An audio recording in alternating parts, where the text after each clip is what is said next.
Hey, what's up, everybody? Welcome back to a Dragon Deer Outdoors weekend devotional. Guys, I'm sorry. It has been a while since we have done this.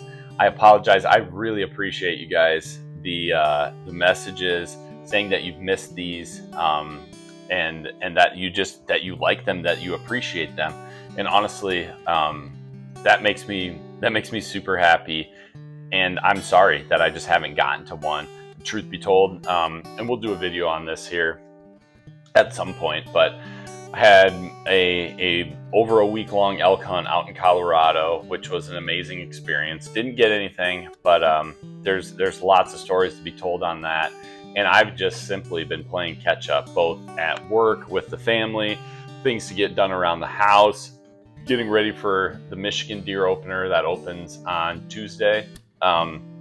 So it's not a great excuse, I know, but you know what? It has just been a very busy last couple of weeks, so I haven't gotten to one of these, but I really wanted to do one tonight. I did not want to let you guys down, especially after some of the messages that you guys have sent me. And the thing I wanted to do tonight is I came across this Facebook post, and I'll see if I can share it down below in the comments so you guys can find it and read it too.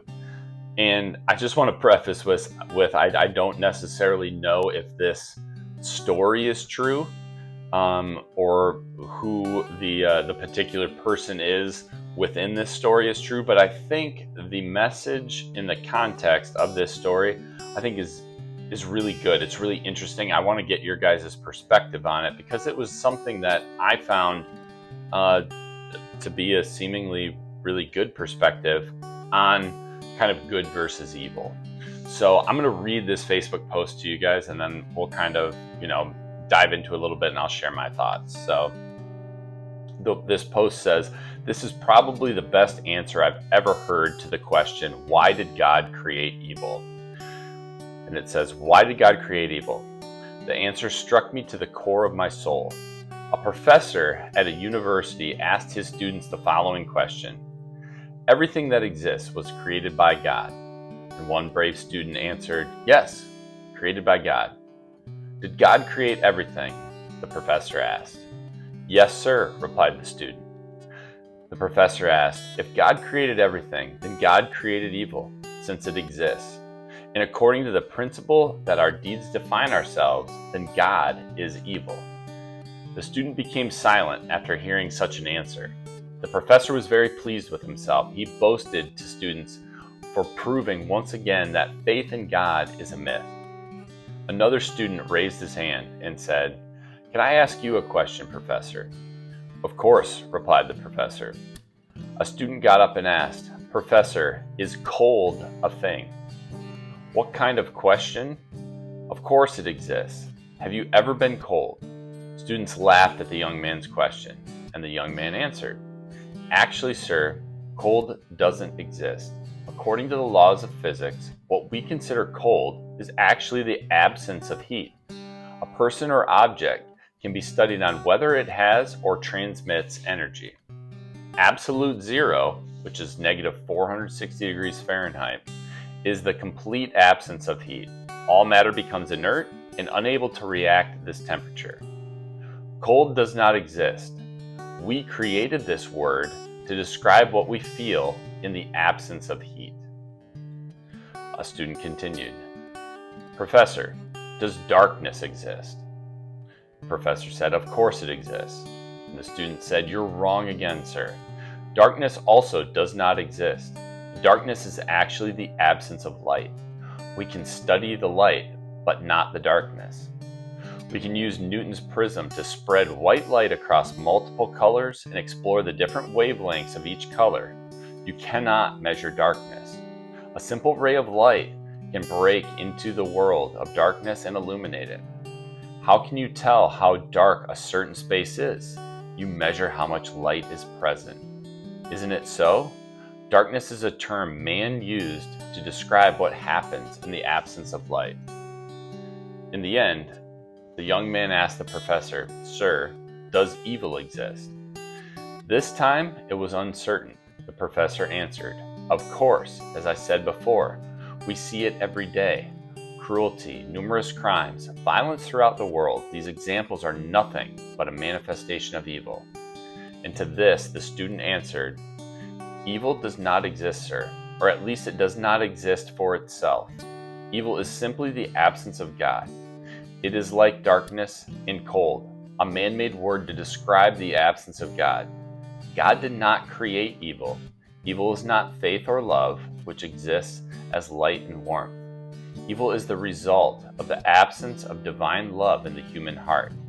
It's the kind of cold that comes when there is no heat, or the kind of darkness that comes when there is no light. And it says this student's name was Albert Einstein. Now, again, I don't necessarily know if that story is true, but that is a really cool, an interesting perspective on good and evil.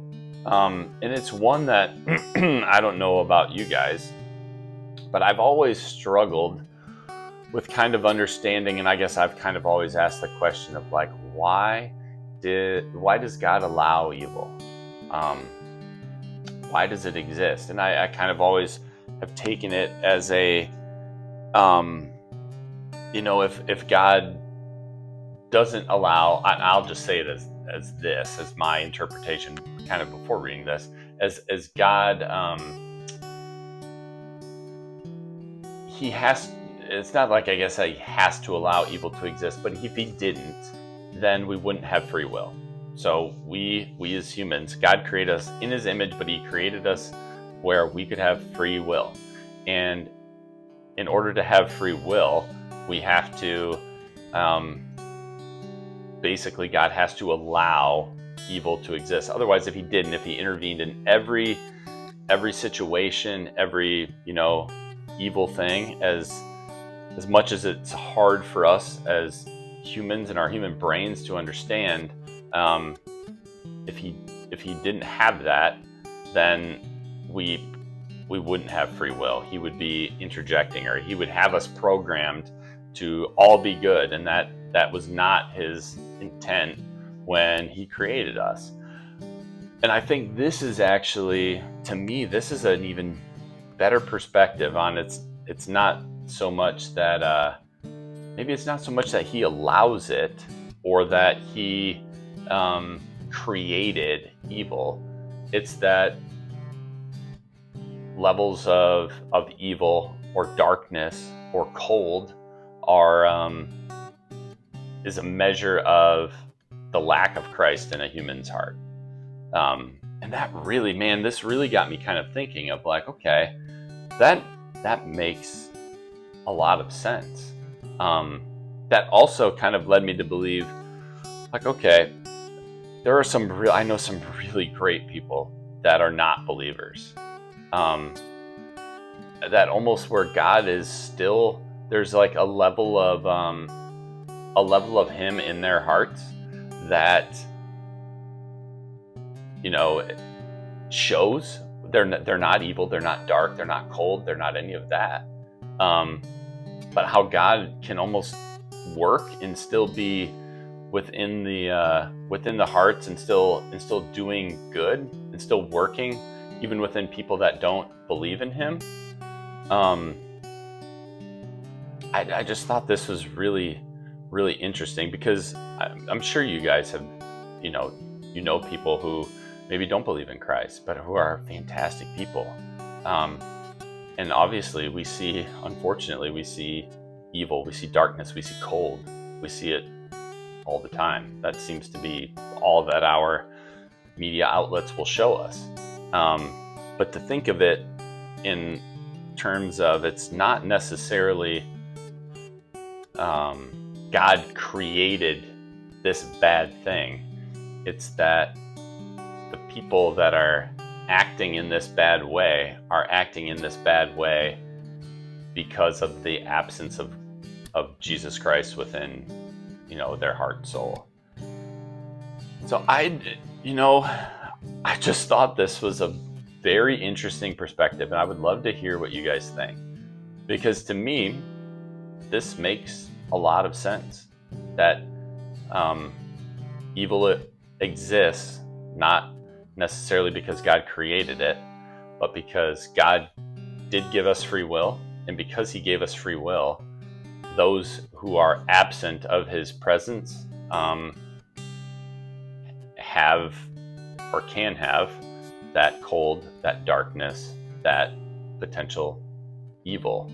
And even those who are non-believers, they can have the presence of God within their heart. God can be using them to do really good things and act and serve in ways that they don't even know about, even if they don't necessarily believe in him.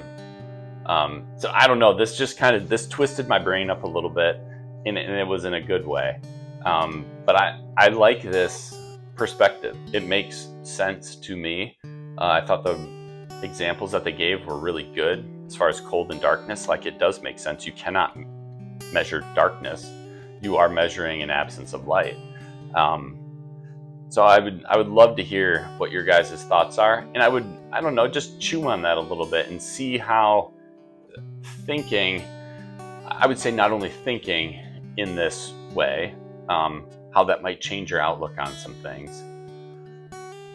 But at least for me, also thinking in terms of like seeing those people out there that you know are really good and that you know they're doing really good things, but they might not be believers, and just kind of seeing, I think, God working in them, even if those people don't know it.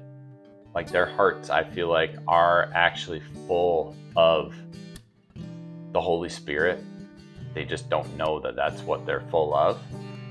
And maybe seeing, we should be ministering to all people, but seeing if you can kind of flip the switch on those people, because like I feel like they're right there. They're right on the cusp of discovering God and his intentions for those people. And I think they're doing his work, and they just don't know it. So that's what I got for you guys. I just wanted to share that. Sorry, hopefully it wasn't too rambly. I'm still chewing on it myself, but I just thought that was a very interesting and very good perspective on how to kind of think about how to rationalize good and evil that exists today in our world. So hope you guys enjoyed this video. Like I said, I'll try to post the link to this Facebook post down below if I can.